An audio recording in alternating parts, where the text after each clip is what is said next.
칠상공 정보회의부터 시작하겠습니다. 메리츠 증권 영업부 금융센터 이수철 이사와 함께합니다. 어서 오십시오. 안녕하십니까? 네. 자, 금요일입니다. 이제 또 금방 갔는데 뭐 다음 주 되면 또 월요일은 오겠죠. 네네. 네.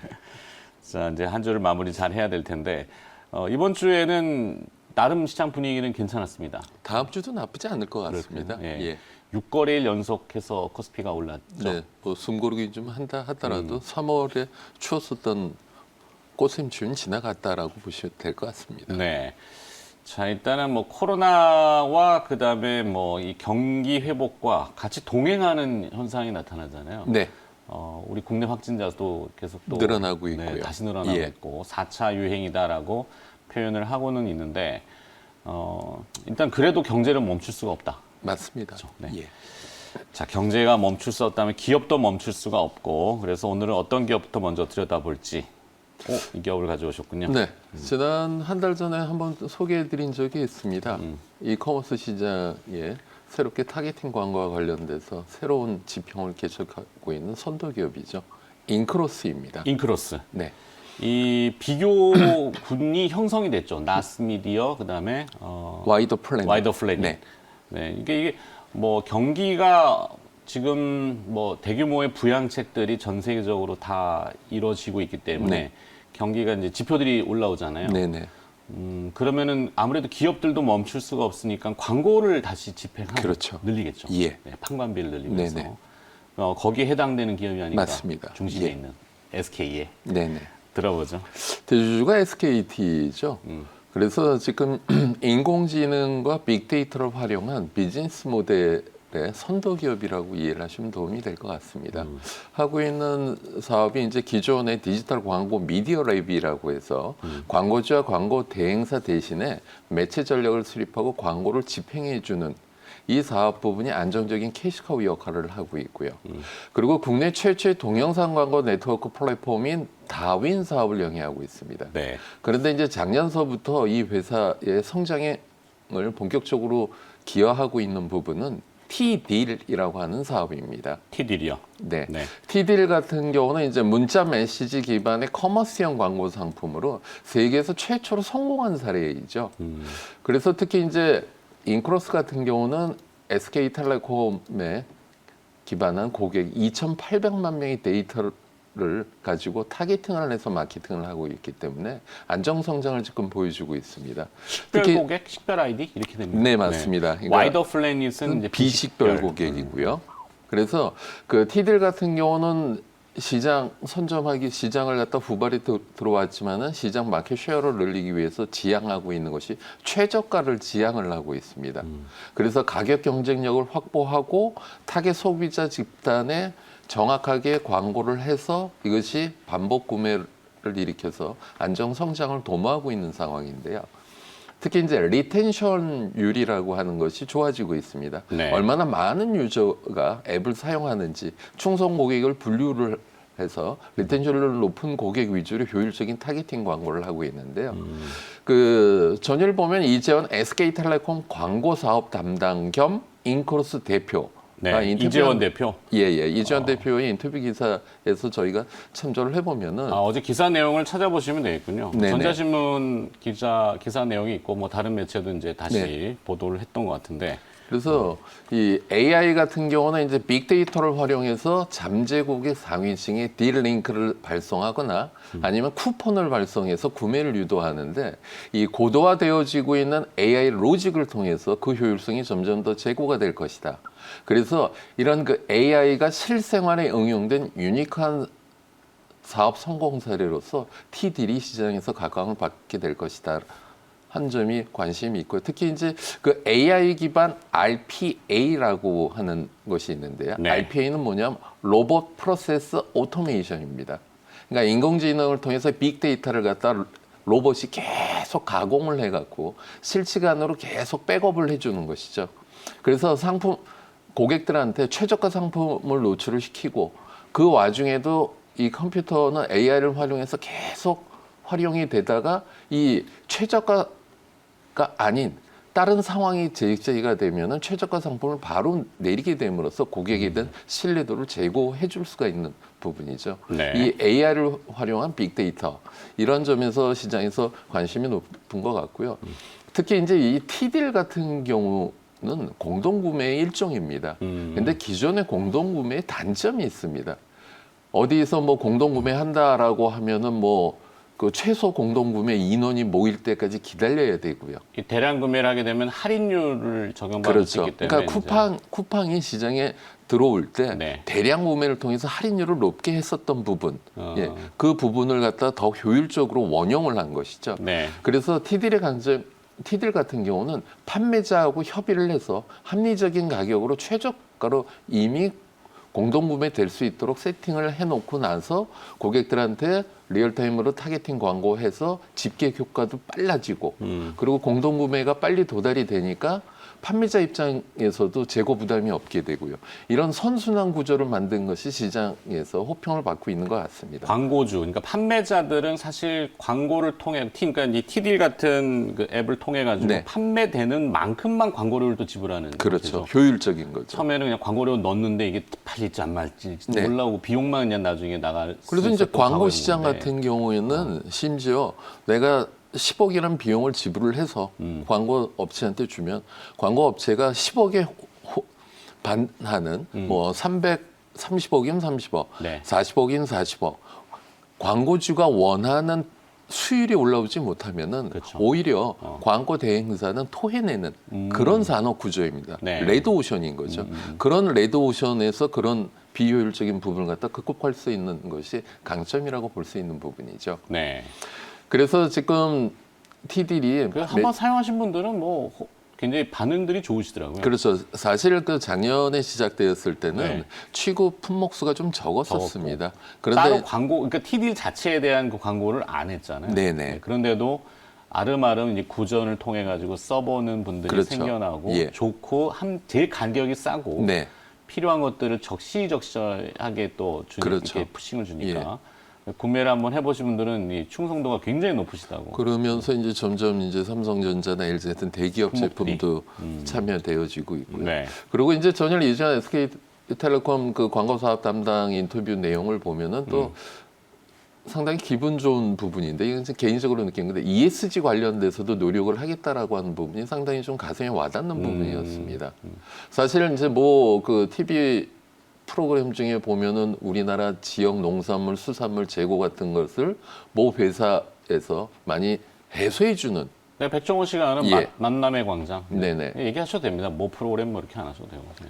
그래서 그런 식으로 지금 거기서 원용을 한 것인지 몰라도 이런 지금 보면은 그 유통이 취약한 그 중소 기업들 그리고 이제 농어촌 수산업에 종사하시는 분들 이런 재고나 유통 관리가 힘든 분들을 도와주게 됨으로써 ESG와 관련돼서도 기여를 할 수 있는 부분이 상당히 가슴에 와닿았고요. 그리고 이제 더욱더 한 발 더 나가서 사실 우리가 소비하고 있는 그 축산물 그 어찌 보면 상당히 불쌍하지 않습니까? 네. 좀 행복하게 너른 들판에서 뛰어노는 것들 가격은 좀 비싸더라도 합리적인 가격으로 공급해주겠다라고 하는 부분이 좀 상당히 가슴에 와닿았었던 부분입니다. 그런 체계들을 잡는 것들 ESG라는 타이틀이지만 네. 요즘 시류에 맞잖아요. 그게 그렇죠. 다. 네. 뭐 환경적인 부분, 그다음에 이제 뭐 경영적인 부분, 도덕적인 부분 다 이제 보충해서 투명하게 하겠다. 그렇죠. 사실 왜냐하면 그 이 유통 유통망이 플랫폼을 타겟팅 잘하고 있기 때문에 그러면서 상당히 기여하기가 쉽겠죠. 그렇죠. 이렇게 유통 마진이라는 게 이제 국내는 농수산물도 마찬가지고 축산물도 마찬가지지만 이 소비자한테 나중에 딱 받는 그 가격, 판매자인 이 영농인들, 그렇죠. 농민들 같은 경우는 굉장히 생산하는데 어렵지만 합리적인 가격을 못 받고 당장 소비자는 비싸게 받고. 예, 민물 장어 가격이 폭락을 했는데 마트 가면 그렇게 안 싸거든요. 그렇죠. 그 중간 유통이 너무 오래 구조가 복잡하니까 네. 그런 것들을 이제 상당히 개선하려는 것이 이제 뭐 어떤 이 IT하고 접목을 해서 그렇죠. AI라고 하는 왜냐하면 또 이커머스 플랫폼을 쥐고 있기 때문에 네. 그런 식으로 대응을 하기는 훨씬 쉬워지게 되죠. 그리고 이제 또 한 가지 그것과 관련돼서 확장해서 생각해 볼 수 있는 부분이 사실 그 SKT 같은 경우 SK 브로드밴드라고 하는 회사를 거느리고 있죠. 네. SK 브로드밴드 같은 경우는 어드레스블 TV 광고를 우리나라에서 가장 먼저 도입했었던 회사입니다. 2016년도서부터 도입을 했고 그러다 보니까 이제 여타 케이블 업체들도 그것을 갖다 추종하면서 하게 됐는데 이 어드레스 TV 광고 시장이 이제는 공중파에도 금년 7월서부터 MBC가 선도적으로 그것을 시작을 하게 됩니다. 이런 어드레스블 TV 광고 시장이 개화가 되면은 재미있는 것은 이제 각 시청자 가구에서 관심 있는 부분을 갖다 타겟팅해서 광고를 해줄 수가 있거든요. 네. 연세 드신 분들이 건강이나 복지와 관련된 프로그램을 많이 보시게 되면 그런 것들을 많이 광고를 할 수가 있고요. 아동이 많은 집에서 아동과 관련된 프로그램을 많이 시청을 하게 되면 그런 제품을 노출해 줄 수 있고요. 그렇기 때문에 이런 인공지능과 빅데이터를 통해서 타겟팅 광고를 하고 있는 선도업체라 할 수 있는 인크로스는 하반기로 될수록 더욱더 성장의 궤를 같이 할 수 있지 않을까 예상이 되어지고 있는 국면입니다. 네. 자, 입철 이사님이 말씀하시는 와중에 때마침 또 키움증권의 이남수 애널리스트가 레포트를 오늘 아침에 또 발표를 했네요. 네. 목표가 7만 원짜리 레포트고 뭐 내용은 그 레포트 안에 다 들어 있으니까 네네. 중첩되는 부분들이 좀 있을 거고. 자, 또 마무리?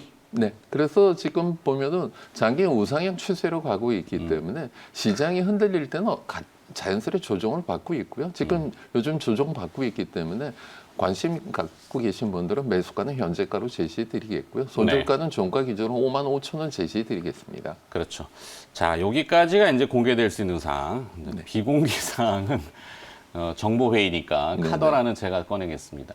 인크로스뿐만이 아니라 이 SK텔레콤의 지배 구조가 지금 짜여지고 있잖아요. 그렇죠. 11번가를 가지고 네. 있고 11번가가 이베이 입찰을 했어요. 예, 예. 공개적으로. 네. 근데 진짜 인수를 하려는 목적인지 요즘 쿠팡이 뉴욕 증시에 직상장하면서 상당히 유통업체에 대한 관심이 많이 높아지잖아요. 네, 맞습니다. 근데 11번가가 이베이를 인수하는 게 그냥 태핑 전략이라면은 한번 찔러보는 거라면은 네. 11번가는 인크로스를 통해서 우회 상장할 수 있는 방법 또 있겠죠. 네. 네. 너무 나가면 안 되겠군요. 네. 여기까지만. 네. 여기 또 뭐 또 항의 들어오는가요? 네. 아니, 그런 소문도 시장에서는 합리적으로 많이 합니다. 그죠? 네. 충분히 가능성이 있다고 보여지기 그렇죠. 때문에. 네. 그래서 이 기업을 이렇게 관심을 두는 거죠. 본질도 잘 되고 있지만 플러스 알파의 요인들이 분명히 엿보이기 때문에. 네네. 여기까지만 하겠습니다. 더 나가면 안 될 것 같아요. 예. 자, 풍문. 전일 그 풍문으로 돌았어에서 회자됐었다는 기업 중에 좀 보면은 대체적으로 좀 바이오 업체들이 좀 많았습니다. 네. 예. 첫 번째는 이제 녹십자 랩셀이 랩셀. 회자가 되었는데요. 기업 가치를 올리기 위해서 계열사와 시너지와 관련된 액션이 있지 않겠느냐라는 것이 회자가 되었습니다. 녹십자 랩셀 같은 경우는 이제 그 NK 세포와 관련돼서 특화가 되어 있죠. NK 세포 치료제 플랫폼을 갖고 있는 기업입니다. NK 세포 같은 경우는 내추럴 킬러 세포 같은 경우는 선천 면역 세포로서 인체 내에 들어오는 암이나 그런 것을 없애는 자연 살해 세포인 것이죠. 그래서 이것을 활용해서 치료를 하는 거기 때문에 기존의 T세포 치료제 대표적인 게 이제 카티라고 하죠. 카티보다도 많은 장점을 갖고 있습니다. 일단 대량 생산을 할 수 있고요. 고용암에도 타겟팅이 되어질 수 있고 그리고 카티보다도 저렴하게 대량 생산할 수 있는 이런 강점으로서 시장에서 지금 관심이 높아지고 있다라고 합니다. 네. 특히 이제 이 녹십자 랩셀하고 지주사인 녹십자 홀딩스가 공동 출자한 미국 법인이 있습니다. 아티바라고 하는데요. 아티바요? 예. 이 아티바가 지금 보면은 미국의 머크사의 2조 원 가치의 기술 이전을 계약을 하였습니다. 그래서 계약금이 약 330억 원 정도. 그래서 주가가 한번 강세를 보였었고요. 이 아티바의 제품은 최대 3가지 고용암에 타겟팅을 하고 있는 거기 때문에 이 플랫폼과 관련돼서 기술 이전한 것이 글로벌 임상과 관련돼서 올해 지금 이제 뉴스가 기대가 되어지고 있답니다. 그리고 이 아티바를 미국 나스닥에 상장을 추진한다는 이야기도 회자가 되었고요. 그리고 또 한 가지 재미있는 거는 녹십자 홀딩스의 계열 회사가 상당히 많습니다. 네. 그 중에 녹십자 셀이라고 하는 기업이 있습니다. 녹십자 셀은 그 현재 이제 자본 63억 원의 시총 5,200원인데 과거에 이노셀을 인수했기 때문에 이노셀의 후신입니다. 그래서 녹십자 셀은 항암 면역 세포 치료제에 특화가 되어 있습니다. 그 대표적인 간암 항암제인 이뮨셀 LC 주사제이죠. 이뮨셀 LC 주가 특화되어 있는데 이 녹십자 랩셀하고 녹십자 셀과의 어떤 시너지가 있지 않겠느냐. 그것과 관련돼서 녹십자 홀딩스는 녹십자 랩셀의 지분이 9.29%, 녹십자 셀은 그거보다 적은 4.71%. 그렇기 때문에 녹십자 그룹 차원에서 어떤 시너지가 기대되지 않겠느냐라는 것이 회자되었었던 부분이고요. 두 번째로 회자된 기업은 보령제약입니다. 보령제약이요? 예. 용각산으로 그 유명한 보령제약이죠. 자체 개발한 오리지널 신약인 카나부. 이 카나부가 이제 고혈압 치료제이죠. 그래서 카나부가 이제 복합제로서 카나부 패밀리라고 표현할 정도로 카나부와 관련돼서 파생된 제품들이 상당히 호조를 보이고 있습니다. 이것이 이제 안정적인 캐시카우 역할을 해주고 있는 거고요. 그리고 그거 이외에 항암제도 제조를 하고 있는데 뭐 릴리의 람자나 릴리의 젬자, 삼양 바이오팜의 제넥솔, 로쉐의 젤로다, 브리스톨 마이어스 스큐브의 메게이스 등을 제조하면서 이런 투트랙으로 가면서 또 한 가지 지금 관심을 갖고 있는 부분이 그 29.5% 지분을 갖고 있는 바이젠셀과 관련된 관심이 높아지고 있습니다.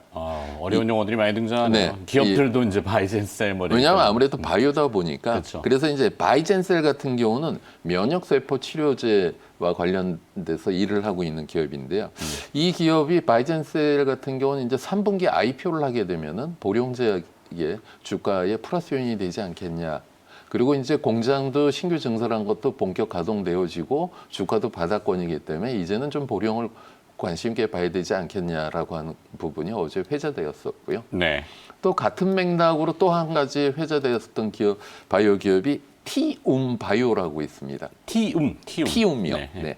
티움바이오는 SK케미칼 출신의 경영진이 나와서 이제 설립을 한 회사인데 좀 딱딱하게 경구용 자궁 내막증 치료제가 있습니다. 입으로 이게 복용하는. 예. 네. 그래서 이제 티움이기 때문에 이제 그 TU2670이 유럽에서 임상 A상 진행 중이고요. 네. EA가 진행 중입니다. 그리고 이제 그 비알코올성 지방간 NASH, NASH라고 하죠. 비알코올성 지방간 치료제인 TU5113이 지금 전임상 단계 물질인데 이것과 관련돼서 이번 2분기에 추가 전임상 결과 발표가 되면은 주가에 좀 더 플러스 될 것 같다라는 이야기도 나왔고요. 그리고 이제 특발성 폐섬유증 치료제인 TU2218이 금년 중순에 유럽 임상 1상 진입이 예상되어진답니다. 그래서 임상을 진입하게 되면 라이센스 아웃과 관련돼서 회사의 수익이 될 것 같다라는 이야기가 나왔고요. 그리고 이제 그 기대되는 마일스톤은 약 500만 불 정도, 약 한화로 약 56억 정도 유입이 기대된다라고 회자되었고, 그리고 이제 혈우병 우회 인자인 TU7710의 임상 1상이 금년 하반기에 예상이 되어지기 때문에 최소한 금년 상반기에 한 건, 하반기에 한 건 라이센스 아웃과 관련돼서 기업 가치가 올라갈 수 있는 부분이 전일 회자되었었던 부분입니다. 티움바이오까지. 네. 주로 바이오가 진짜 시장에서 많이 얘기들 나오는 거는 아무래도 그 코로나 확진자 수가 다시 증가를 하고 있고 네. 그런 관심들이 높으니까 이렇게 되겠죠. 사실 백신에 대한 요즘 뭐 몇몇 종목이 그 백신 관련돼서 급등을 했었죠. 네. 그런데 이제 그런 것보다도 지금 이제 순환차에서 그동안 쉬었었던 거 앞으로 좋아질 것들 찾아보는 와중에 이런 종목들이 회자가 되었습니다. 그렇죠. 사실 이 백신이 시청하시는 분들도 아시겠지만 상당히 서둘러서 개발이 됐잖아요. 예, 맞습니다. 막 건너뛰고 네. 임상 자체들을 중간에 뭐 빼버릴 건 빼버렸는데 그러다 보니까 부작용에 대한 우려도 잡음도 있지만 여러 가지 바이오 전반적인 산업계의 그 뭔가들을 가속화시킨 네. 특히 이제 mRNA 백신이라고 하는 게 한 번도 시도해보지 않았던 맞습니다. 분야이기 때문에 이게 이제 좀 더 개발이 더 나아간다면 암 같은 것도 좀 원하는 거죠, 우리가. 예. 건강하게 살아야 되는데. 네. 그죠? 네. 시간의 특징주 정리하고 마무리하겠습니다. 전일도 여전히 뭐 시간의 종가 특징주들 보면은 테마성 종목들이 많이 움직였는데요. 네. 그거는 이제 차지하고 대성창투가 플러스 6.81%, 아주 아이비 투자가 플러스 6.65%, TS 인베스트먼트가 플러스 2.21%, 넵튠이 플러스 2.19%. 요 네 종목을 같이 묶어서 설명드린 이유는 배틀그라운드라고 하죠. 1인칭 네. 슈팅 게임 하는 이 크래프톤이 유가증권 시장에 상장 예비 신청을 하였다라는 것이 반영된 결과인 것 같고요. 오하임 INT가 플러스 6.14% 강세를 보였는데 온라인 가구 채널에서 그 성장 기대감이 반영된 것 같답니다. 네. 그리고 한국종합기술이 시간에 플러스 5% 강세를 보였는데 신재생 에너지 관련된 사업이 호조를 보이는 것이 반영된 것 같다라고 하였고요. 그리고 이제 우노앤컴퍼니가 시간에 플러스 3.67% 강세를 보였는데 인수합병 시장, M&A 시장에서 좀 회자가 된다라는 것이 반영된 것 같고요. 그리고 이제 청보산업이 플러스 3.15% 강세를 보였는데 유통 주식들을 확대하기 위해서 네. 액분을 해서 지금 액면가 500원짜리를 100원으로 액면 분할한다는 것이 반영된 것 같습니다. 자, 크래프톤의 상장, 말도 많긴 한데 이게 단일 게임만 가지고 있어가지고 네. 조금 저기 하긴 한데. 근데 이제 매니아들이 많기 때문에 그렇죠. 또 아마 또 이제 그 청약도 흥행몰이 성공하지 않을까 싶습니다. 관심이 많은 기업인데, 그죠? 예. 자, 시간의 특징주까지 알아봤습니다. 정보회의 마무리하도록 하겠습니다. 메리츠 증권 영업부 금융센터 이수철 이사가 오늘 금요일 수고를 해주셨네요. 고맙습니다. 감사합니다.